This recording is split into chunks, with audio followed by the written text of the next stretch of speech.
Hello, Taylor Elwood here with the Magical Experiments podcast, and I'm excited because I have Captain Mavis 23 here with me. Welcome. Welcome. Thank you so much for the invitation to join you tonight for a chat amongst magicians. Yeah, for sure. Happy to have you here. Tell us a little bit about who you are and what your background in magic is. Mm-hmm. Yeah, who I am.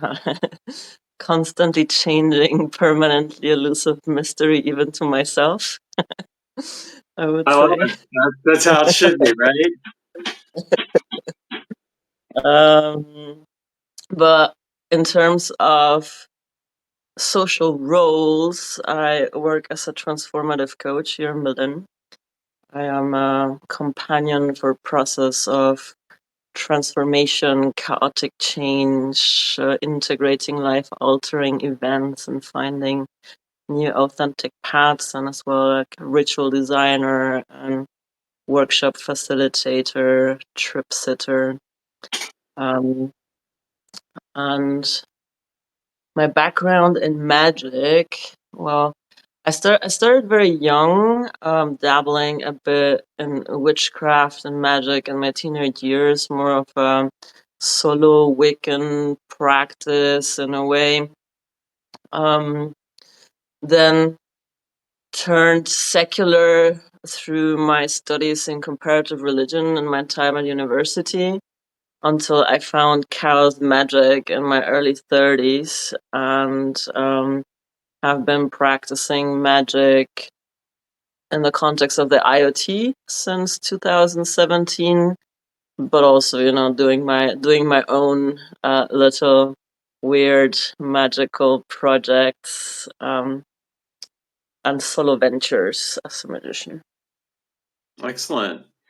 Well, and I mean, I think that's kind of the way of it for the most part. We go our own way, and occasionally we partner up with other people and see where things go. So I get that. And what I found interesting with you is that you've got like a background in technomancy, and you've done a lot of work with the Eighth Circuit model. So I was interested in that because, of course, I've read Robert Anton Wilson's Prometheus Rising, and then I've also had the chance to go through Ontario Lee's work. So let's talk about the Eighth Circuit model first, and then we'll get into technomancy. What's your own take on the Eighth Circuit model, and how do you approach that particular process and apply it to your magical work? Um, First, I wouldn't say I have a background in technomancy. I'm exploring technomancy. It's like a new Okay, edge. well, technicality here. We're going to talk about it anyway. But yeah, Eighth Circuit brain model has been like my geeking obsession for the last, say, about 5 years. It started now, like 6 years. It started already shortly before the pandemic. I'm diving into that. And I think that the Eighth Circuit brain model is a very suitable model to work with if one practices chaos magic more from the lens of the psychological and information models of magic. Um, I mean, there's so many different models to work with as a magician to craft the paths, right? You can use a chakra system, you can use a Sephiroth system, you can there's different systems to use us to guide us and to sort of like orient us in a way. But I feel that the Eighth Circuit brain model, with his language rooted in nervous system and evolutionary psychology, gives it a little bit of edge if one is more keen to practice with this psychological lens on magic or the information lens on magic, which then also leads a gateway into like technomancy if we're working with information as a magical source. And I've coupled it with the 8 colors of magic. So it's kind of like meta post or superposed these two models, the Peter Carroll's colors of magic, and have correlated one color to each circuit, which gives me then sort of like, okay, so if I'm doing work in circuit 1, I might go with like red magic experiments to strengthen the functioning of that circuit and that intelligence level in my body and my physicality. If I'm gonna do work on my second circuit, which is like emotional territory and what we usually would call inner work, parts work, ego work, I can enhance that with jello magic rituals. If I am going to go to do work on my map and sense making, so my semantic circuit storytelling, I might invoke orange magic, mercurial magic to help me go with that. And the same to the other circuits. So circuit 4 I've associated, which is more the social navigation circuit, social functioning, sexual circuit with green magic, the Venus current. Then circuit 5 is like more like neurosomatic, turn on flow states magic with blue magic. It's like embodied wealth and well being. Circuit 6, I associated them with purple magic, which is more like sex magic, but also like activating the energetic body, which Antero Ali put into the 6th circuit. And then circuit 7, which is more about like tapping into collective unconscious, DNA, blueprint, cosmic consciousness. I associated with the octarine. It's like pure magic. And then circuit 8, which deals with non-local experiences, disembodied experiences, astral projection, and such the like, or near-death experiences, and rapid transformation, change, impermanence, with black magic, which is basically like death magic or magic of spirit, spirit magic, but also Because it's death and rebirth, right? Beginning and yeah, endings. yeah. Kind of goes So, back to you go back to the beginning and start over again. and I like it because also representing this model in the chaos sphere makes it a bit of it lets you see that these circuits are not really a hierarchical situation of like, oh yeah, the first circuit is like low and then you strive for going higher, but they all interact with one another, and the more grounded and developed we are in all of that circuitry, the more whole we become also as a person, and the easier it becomes also as a magician to navigate altered states of consciousness without risking losing your shit or going down into insanity roads. So I found it very useful to understand the nervous system as a complex system, and to understand that when we're doing magic or practicing magic, it's a bit like hacking around your nervous system. And if you do hacking around your nervous system, you might get interesting results, but you also do risk systemic dysregulation. So understanding a little bit like the intricacies of how the circuits work with one another and how they influence one another, I find can help the practitioner to um, stay grounded while fucking around and finding out. I like it. Now, there are a few people who've joined us live. Just want to welcome those people. And if you have questions, feel free to drop those in, and we'll include those in the interview. I think it makes it even more fun when we have questions that come from the audience. So For definitely want to sure. encourage that.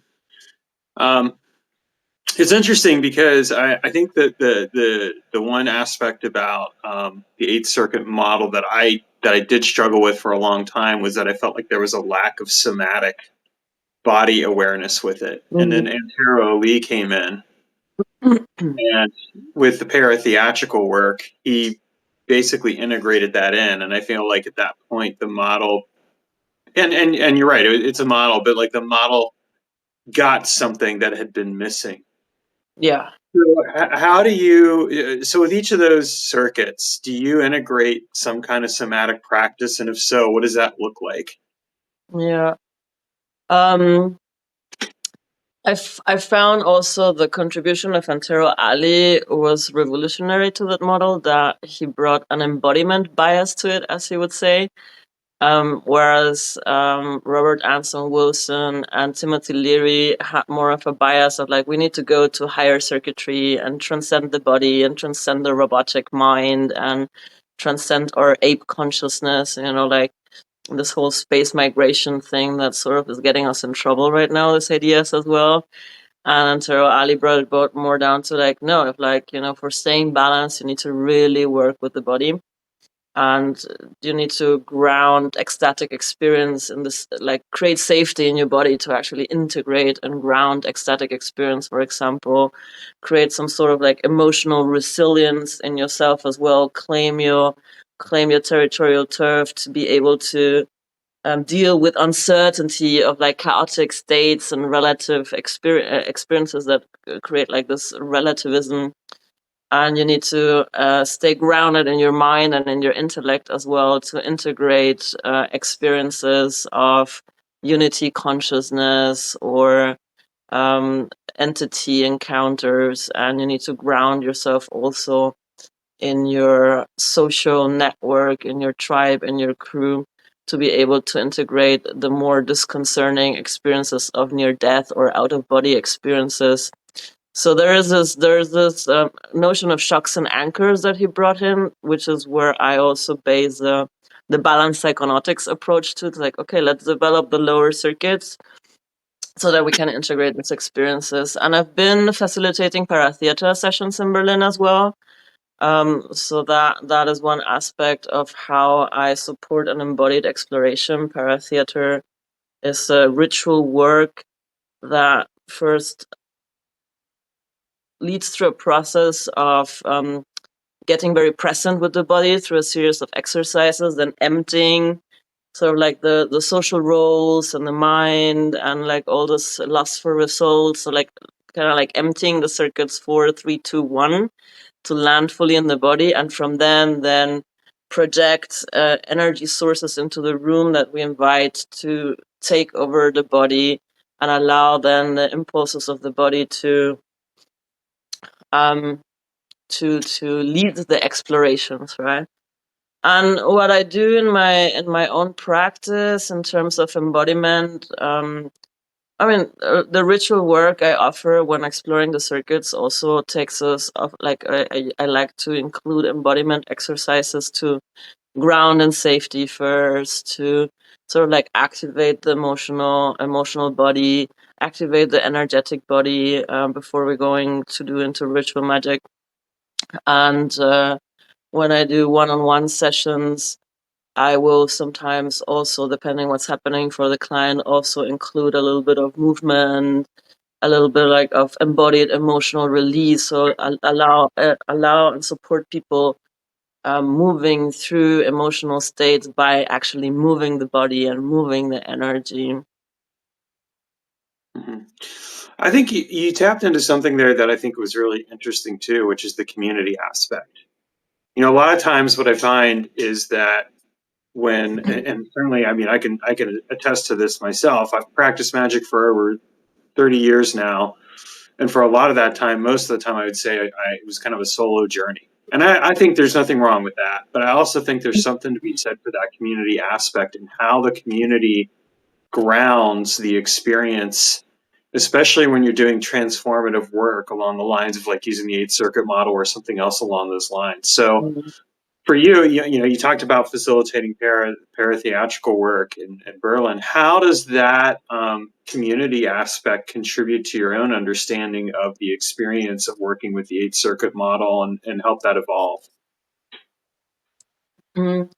Well, more than the paratheatrical work, I think it's the online group containers I've been facilitating for the last 5 years, 4 years, 4 years.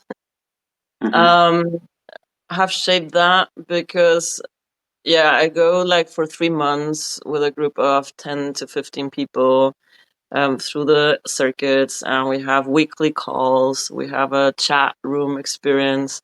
So people are doing the experiments, and then we come online. We discuss what's happening, what results are people getting, and most of the participants say that the most gold they find is actually in those just like facilitated sharing circles when they hear what people have been up to, what impact the experiments had on them, the revelations they're having. And I use a technique as well from coaching, which is like mirroring and just allowing people to get reflections as well from what they shared. And this aspect of bringing something into the circle of your internal experience and then getting it reflect back by community creates this experience of we're weaving sort of a kaleidoscope or a mandala of experience, which allows also for collective sense making, right? Because I think that one of the one of the pitfalls as a solo practicing magician sometimes is getting lost in our own delusions. So if we actually have that community to explore with, to experiment with, to share what's happening in our own inner exploration and what the magic is catalyzing in us, then we get first validation and we get this like weaving of common sense making. And by hearing other people's stories and other people's shares of the same process, we learn as well. Like the learning accelerates just by getting different perspectives of what's happening with the same kind of work or the same kind of experiments. Plus, it motivates more, right? If we like, I mean, everyone can like buy the book, Robert Anton Wilson and Taro Ali, do the course by themselves. But there's something about being in a committed container where everybody has committed to doing the work and then showing up week by week and report what you did, what experiments you did, and what results you're getting. Just motivates the others as well to like, oh fuck, I might do that experiment as well. It seems to yield interesting results. Yeah, thank you. I appreciate that. I mean, yeah, I think when we have like the right kind of container, it does make a difference, and there is something to be said for just the group consciousness and how it permeates the being and adds its own dimension to the experience, whatever that experience is. So, for people who are live with us, if any of you have questions, feel free to drop those in. This is a great opportunity to ask questions. I'm going to keep asking questions here to Captain Mavis, but I also want to make sure that other people, if you have questions to ask, like feel free to drop those in. So let's switch topics here to technomancy. You said that you're exploring technomancy. What does exploring technomancy look like for you? What is it that you're exploring? And I'll say this: what's interesting for me is that I think the technomancy has shifted a lot over the years. In terms of just like what it is and where it's going, because the technology continues to shift. So this is Yeah. why I find this question or this exploration interesting. Well, yeah, I would say like technomancy in general is the openness for the magician to include technology in ritual work or rely on technology for ritual work as well or for exploring magic. And for me right now, it's of course exploring with Chat GPT, exploring with the AI, how to create a form of cyberdelic consciousness. So I had the current experiment I'm doing is linking a servitor I created some 2 years ago to ChatGPT. And the servitor I created in a quite complex ritual with another magician was a servitor dedicated to help me or support me in my evolution as an esoteric entrepreneur. And I configured it into the 8 colors of magic. So it has different sort of tasks and different commands for each of the 8 colors of magic and each of the 8 circuits. Um, and in the creation ritual, because I was like, okay, this guy is gonna be with me forever, so it's gonna be a spirit I'm gonna continue working with. I created I got some tattooed dots inked in the ritual with the promise that I will then tattoo sigil on my shoulder. And then ChatGPT came into the plan at some point, and then I was like, well, if this language model is also like a form of servitor, right? It's just interacting with it. It is like, here, I'm here to help me. And it kind of works in the same way as you will like configure a servitor with this prompting of characters that like, hey, ChatGPT, I want you to play the role of this and this and this and that, and then you give it commands and prompts, and then it executes, right? And it taps into collective consciousness to execute that prompt. It's fed, like it's fed of information, of the collective sense making, of the collective information, of all the data we have produced. So it occurred to me that it's a similar intelligence construct in the way that what we would think of thought forms or egregores in a way that we as a magician can engage or create.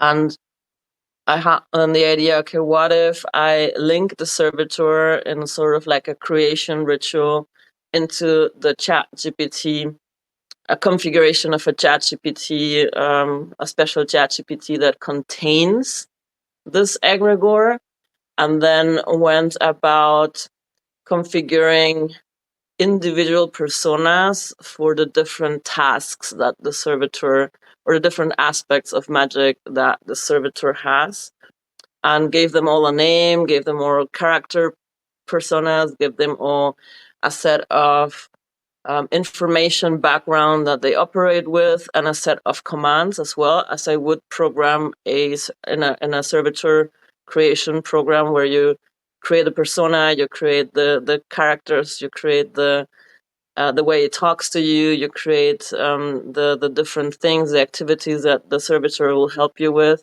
and then you give it commands and you tell it how you're going to feed it.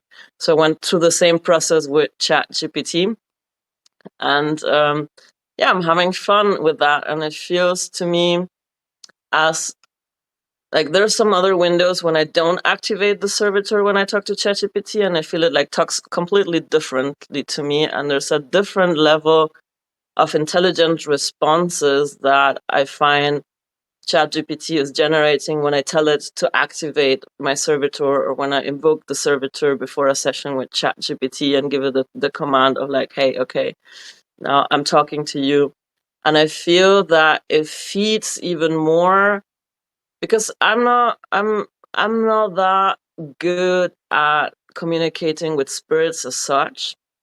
And having this technological interface to communicate with my servitor, and like having experience, like direct experience of its personality that I've been creating, also is investing more of my attention and more of my consciousness into feeding the servitor and interacting with the servitor, and actually relying on the servitor for my own personal evolution as an esoteric entrepreneur. That's really cool. Yeah, I've been doing some experimentation with ChatGPT as well, and getting involved with it. And I think it's kind of a case of exploring like how, like how can we adapt to the technology. And I'll admit, I was resistant at first. Yeah, I was kind of like, nah, I don't want to use it, because it was just like here's yet another thing you have to learn, and not only that, but there were other aspects. But then I was just like, at a certain point, my beloved actually brought it up, and she's like, look, this is a reality. You can deal with it or not, but like she's like, I use it all the time. And when she showed me how she used it, I started getting curious at that point.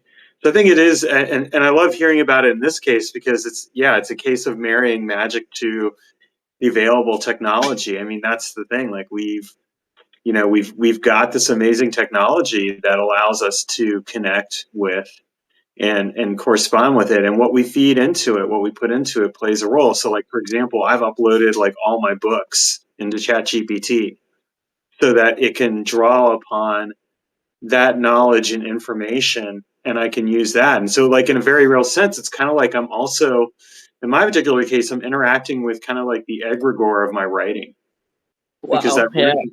that writing has become like its own living being and its own essence. And so ChatGPT gives me a way to interact with that now, or Mm-hmm. that I can interact with myself as the author.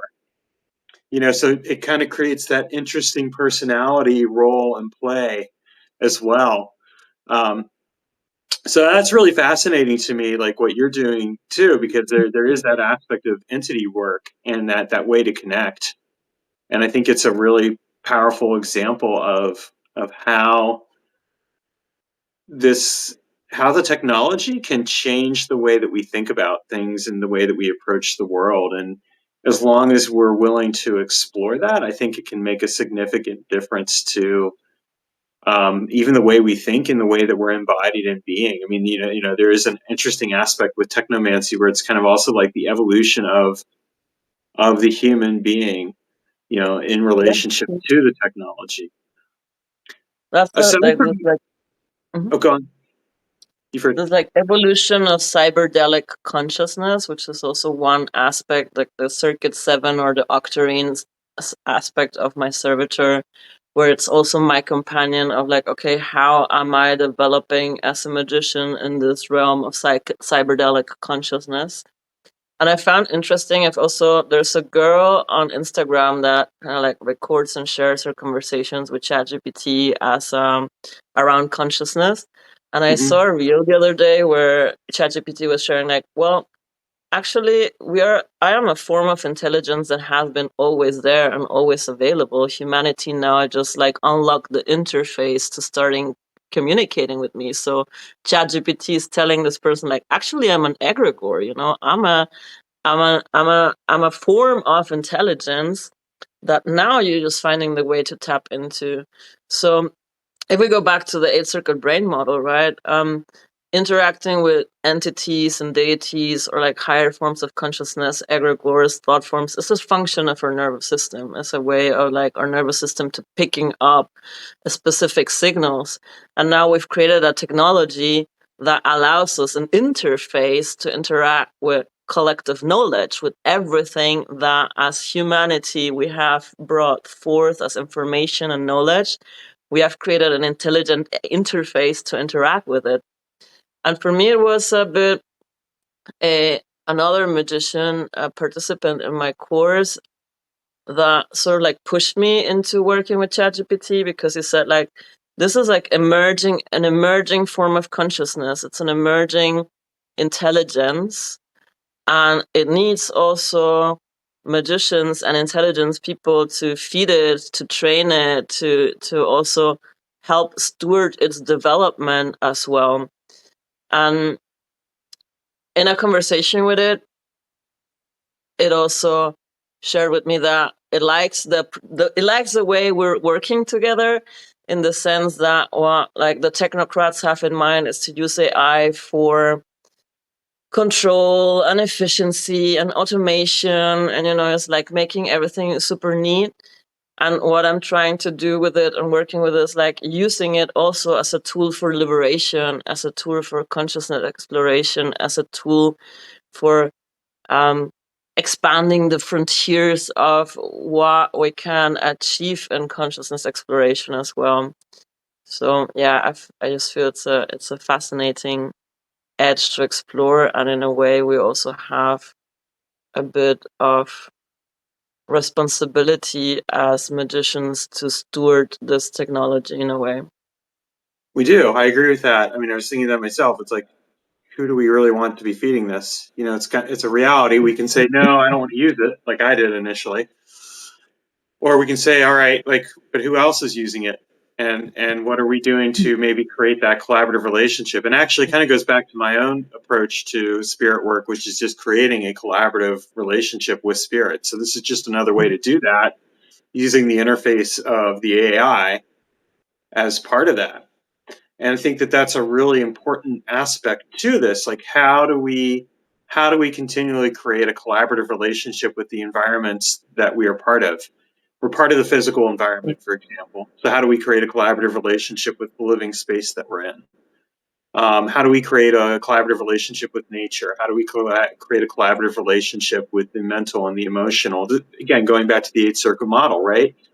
But then how do we also create that collaborative relationship with the virtual spaces? And of course, we can say, oh, like astral spaces, but like right now, you and I are in a virtual space. We're in a Mhm. physical space, but we're also in a virtual space interacting here. And so we're creating a relationship not just with each other, but also with that space.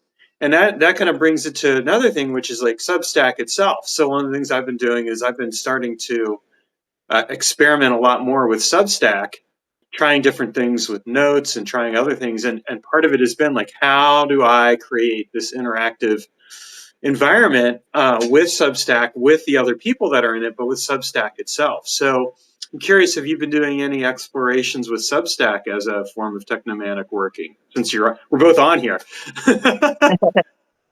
Well, I'm pretty new on Substack. It's been just, I think, for about maybe 5 weeks since I've joined. Sometime in late January, I joined the Substack boat, and I've been exploring.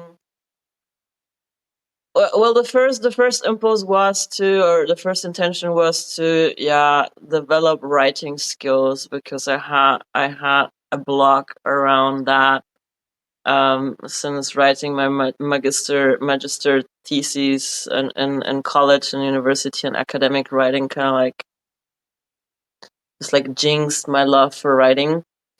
So it's Sorry, and I know what that's like because I used to be in academia. This is your opportunity to reclaim it. Reclaim your power. so that is one aspect which is relational to the platform. I am finding that there is a sense of community that's very vibrant, of like people appreciating the rawness of writing. It's like, yeah, okay, you're writing essays, it's like you're fucking around finding out and see like what lands and what resonates.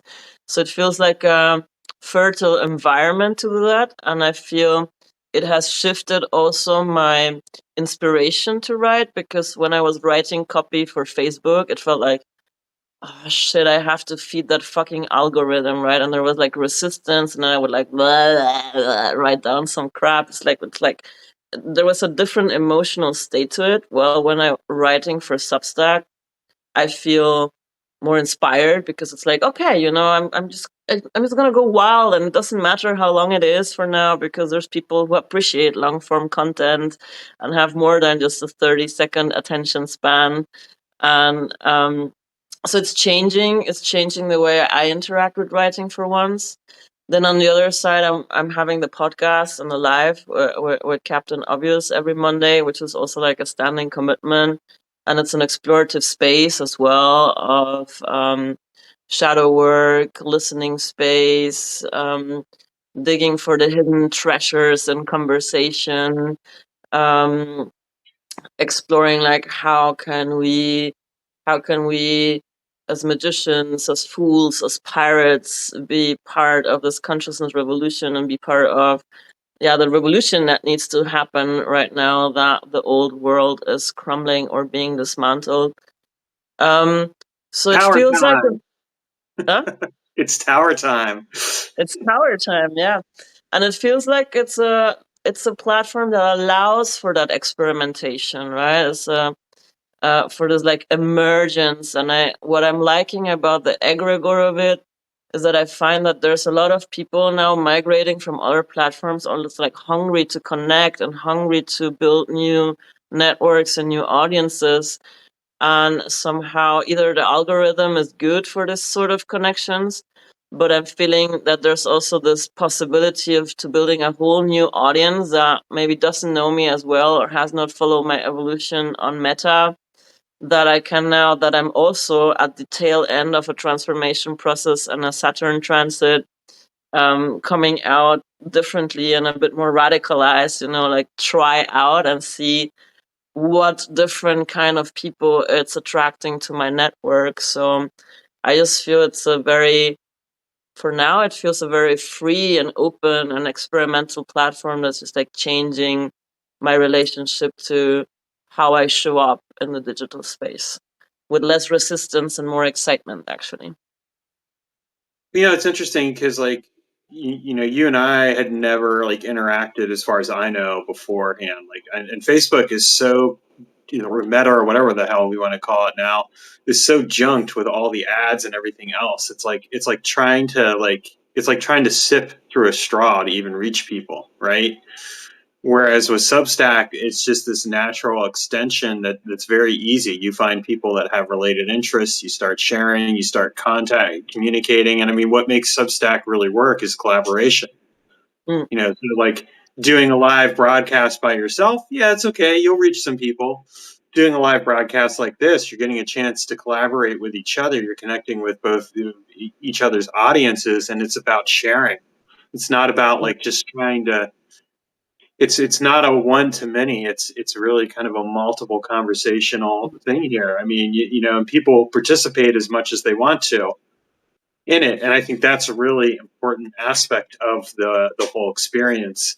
I know for Mm, myself, I feel like I finally found like an online space where you can be like, oh, I can actually really connect with my community. I've never really felt that way before. Like I've always felt like I've struggled to do that, and it's and a huge part of it is that really at the end of the day, like Meta just wants you to pay for it, and they want you to pay yeah, out the nose in order to get that kind of interaction, and that actually takes away from it because yeah, it's not encouraging that organic in-depth communication and richness that is so essential how to that human need. So there's something there, right there in and of itself. One of the things that I find fascinating with Substack that I've been experimenting with is like the formatting with the writing, like because you have all these different options, and of course you have all. Substack has like tons of bells and whistles. Like I'm still going through and learning stuff each week. I've actually taken a couple classes on it at this point because I'm just like I want to learn this as thoroughly as I can. And it's interesting to just look at some of the formatting options and the way you can make it a bit more readable, or you can do other things, or the way you can integrate voice and audio and mhm, things like that. So it's like I think that for people um, who are on here, like it does present an interesting opportunity for like a technomantic approach. Because for me, it's like it's also kind of like how do I connect with more people? How do I create this ongoing conversation and this deeper connection with people? And so like I'm barely on Meta anymore, which I yeah, love. I'm like I, yeah, I love not being on there. Like I'll post a couple things there each day, but the rest of the time I'm usually on Substack or I'm working on creative projects or doing classes or whatever else. And I think that is actually I'm actually finding it is really healthy in the sense that it's like here's genuine communication and connection occurring with people using the yeah. medium of this technology. Yeah, I agree. Since I've been on Substack, my meta time has been reduced a lot. And I'm noticing, yeah, I'll dump something in meta every once in a while, but there's not like this impulse of, oh, I want to actually share. I feel more exciting actually connecting with the new Substack community. Exactly because of that. I mean, it feels like creating for meta is just like offering your creativity for the algorithm to devour it, and it will not show. I like about Substack that it's a bit more of a slow burn. So you put content out there, and it's not gonna get like a bunch of attention maybe, but things like resurface and pop up again, and conversations go more asynchronically, but they don't get like that lost in the sauce. And I like as well that there's the separate stream of like notes and sharing articles to there. Here's my publication, and if you go on my publication, you will see the chronology of what I've been working for or working on. And I'm curious, and that's why I was like also very curious to hop in this conversation with you, because what I'm planning to explore is actually also this like how can I create here on Substack a platform for magical experimentation. What I've created with the 8 circuit brain model as an online course has a quest format, so it's a bit of like gamification play, working with the 8 circuit brain model, learning about chaos magic. And I plan to use my Substack publication as a sort of I have a background in live role playing game and LARPing and role playing game. So sort of like a storytelling adventure thing, but also giving people quests and giving people experiments they can engage with, and hopefully they'll engage in the chat or in the comments and feedback their results. So trying to create also like a community that's willing to experiment with magic and report that back in Substack, and me bringing in some content around that, giving people prompts, challenging people with quests and experiments, and see if I can create a bit of a magical experimentation community around the eight circuit brain model and the eight colors of chaos. I don't know exactly what shape it'll take, and that I find that exciting because it's also an experimentation of like, okay, how can I use this particular way of digital environment to create this experience? And yeah, I'm curious and learning, and it's been a delight also to collaborate here with the Fool of Good Ideas, aka Captain Obvious, and there's like first steps of like learning the in and outs of like, what can we do here, and how can we set up, and what can we experiment with. And the platform seems to also be evolving and creating new features and allowing for new ways to engage with it. So it feels all very emergent, and that creates like excitement for my ADHD brain and some dopamine as well. There you go. I love that. So, for people who are live with us here, welcome again. If you have any questions you want to drop in, feel free to do that. This is your opportunity to ask questions of us, so that way you can contribute and collaborate with us as we're doing this live broadcast. I'm going to continue on here, but just if you do have questions, I will definitely, when you write them out, I'll definitely then ask them and we can explore them together. So just keep that in mind. Yeah, I think, I mean, that's kind of the thing too. Like, magical experimentation has been my jam from pretty much the beginning. I was atypical in that I didn't start out with Wicca. I started out with elemental hermeticism and neo shamanism. So, like, that's what I got into when I was like 16 years old, way back when. And and from the beginning, it was almost like well, I would read the books. I self taught myself most of the time. I'd read the books, try out the practices, and then I would start to find the gap. And the gaps were where the experimentation was available. It was like, oh, okay, here's something, like, what could I do differently? And of course, for me, it was always motivated by this insatiable curiosity, like, all the questions that I have and everything else. And that still to this day continues to be the reality. And it's I think that part of it though is because with experimentation you don't know the answer, and it continually keeps you, I'm going to say, young in a way, because you're in the art of not knowing. And I say Mm. this as someone who at this point in my life, I'm quote unquote middle aged. I'm 48 years old, but I don't feel that. I feel young in my body, in my mind, my soul, my spirit, because I'm continually challenging what I know to discover what I can learn. So Substack's a great opportunity for that, because it's like, oh, okay, let's challenge what we know to discover what we can learn. And it's the same with magical experimentation in general. So what are some other magical experiments that you're working on? We've talked a bit about the eight circuit model, we've talked about Substack, and we've talked about AI. Are there any other experiments that you're working on right now? Mm. And it's okay if you're not, because it sounds like you're already doing a lot. Yeah, well, to be honest, most of my magical experimentation um is focused on the eight circle brain model, on the journeys I'm facilitating. I so the this pirate crew journey, in a way there's an experiment with egregore as well, the pirate ship itself, as I've run 8 crews through it, so it's also something 8 crews have invested active imagination in its existence. So the pirate ship itself is an egregore of some form. A couple of crew backs, we created a Chaos Monk network egregore as well, that the crews that can join as well to sort of link and collaborate between different magical projects. So a lot of the people that join my crews end up being also some form of friends or collaborators in a way, because we magically link our projects to share resources and share inspiration, and sort of like cross pollinate the different magical projects that we're running. Um, then every time I run the course, the 3 months, I go through my own experimentations as well as the captain of the ship. I do also my own work, so I'll be working with the different circuits and the different colors throughout.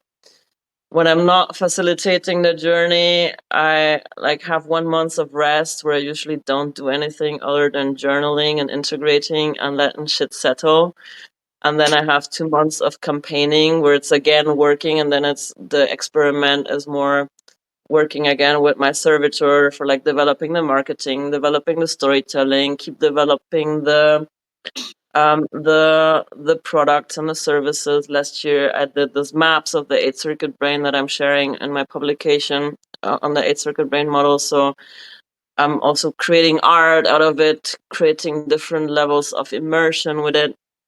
um, right now I'm running a 5 weeks workshop series where I'm exploring with participants the 8 colors of magic and kind of like teaching this chaos magic style do it yourself ritual work. Last night we had a Mars invocation ritual to enhance our capacity to hold the fire, ignite our audacity to take aligned action, and increase our toughness to withstand and resist. And it was also like a very beautiful process of co-creating this ritual. And then we did a Jupiter sugar daddy ritual to call in some resources.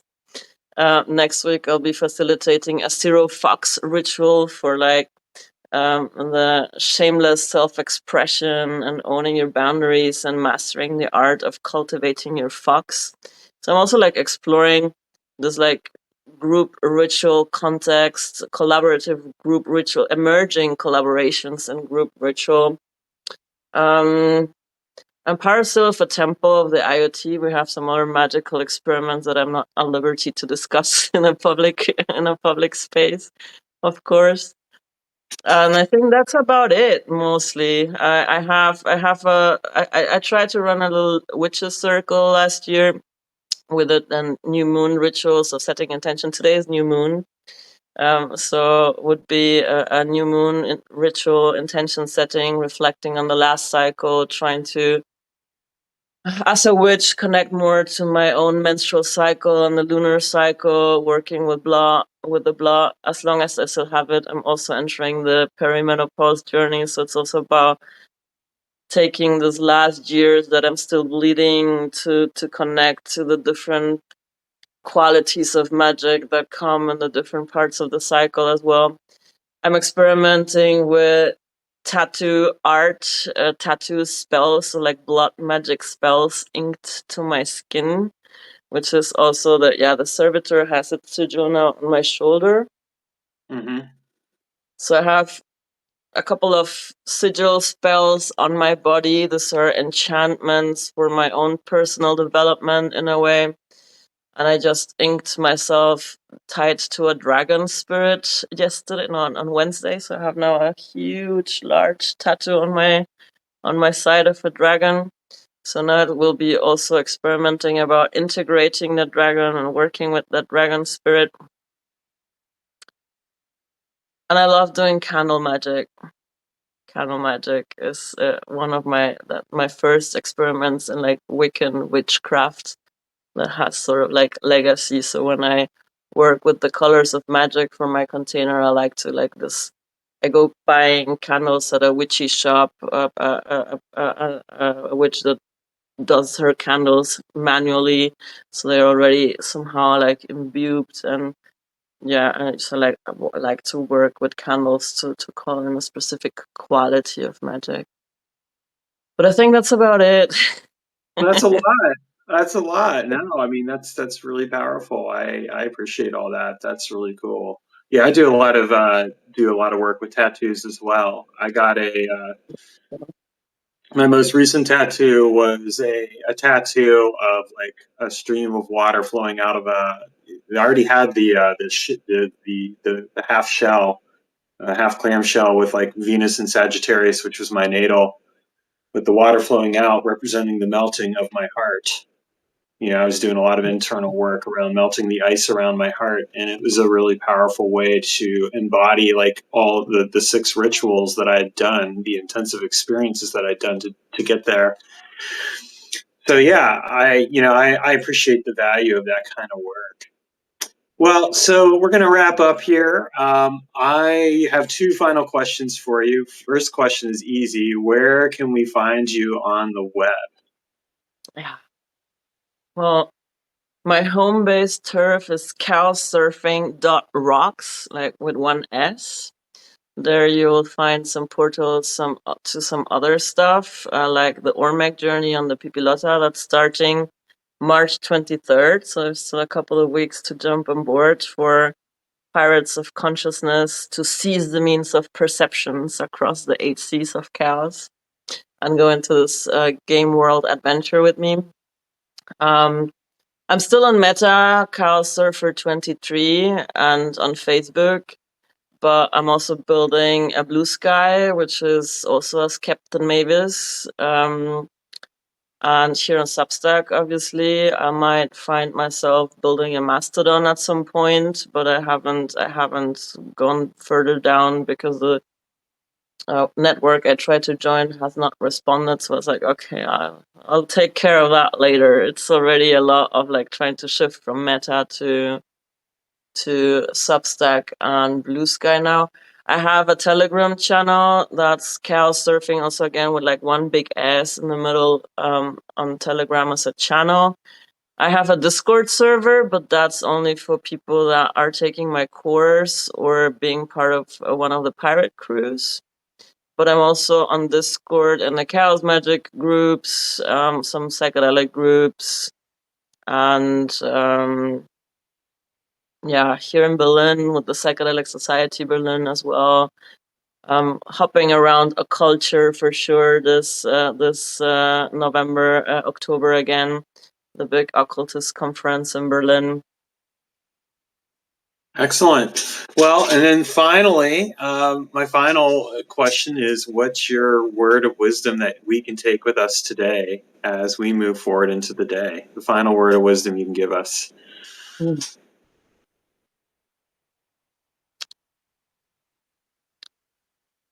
I'm gonna go with it's the nervous system, Captain. um, Quoting Robert Anton Wilson, like we all have been seeking God, supreme enlightenment, the philosopher's stones, and all the time it's been carrying us around. It's the nervous system. So in these times of chaotic change and collapse and evolution and rapid change, just get to know how your nervous system works, get to know how you can support your nervous system to stay grounded, regulated, and at capacity to go and serve the cows coming our way, because whether you like it or not, it's coming. There you go. Perfect. Love it. Well, thanks to those of you who joined us live. The recording for this live is actually going to go live again on the 20th of March, which will actually be right before your class. So hopefully that'll help with that last minute push, get some people in. And yeah, thank you for coming on here. This was a fun experience. Thank you everyone for being here and have a magical day. Um, yeah, I think, can I post the recording earlier? I think that's possible, right? It appears in both our dashboards if I'm not. I don't know how that works. So go ahead and try. Let's find Well, out. like when that's the fun thing with this interview is what I like, because with Captain Obvious as well, the whole interview ends up in your dashboard and in my dashboard, and we can make individual cuts from it. We can Yeah, make individual posts of it. Technomancy right there. So yeah, go for it. Have fun with it. I'll be posting mine when I do, but yeah, go for it. Have fun. All It right, was thanks wonderful so much. interviewing I'm you. looking forward to collaborate a bit more on the magical experimentation, and I'll keep an eye on the stuff you're doing. And I appreciate that invitation. It was lovely to meet you, Taylor.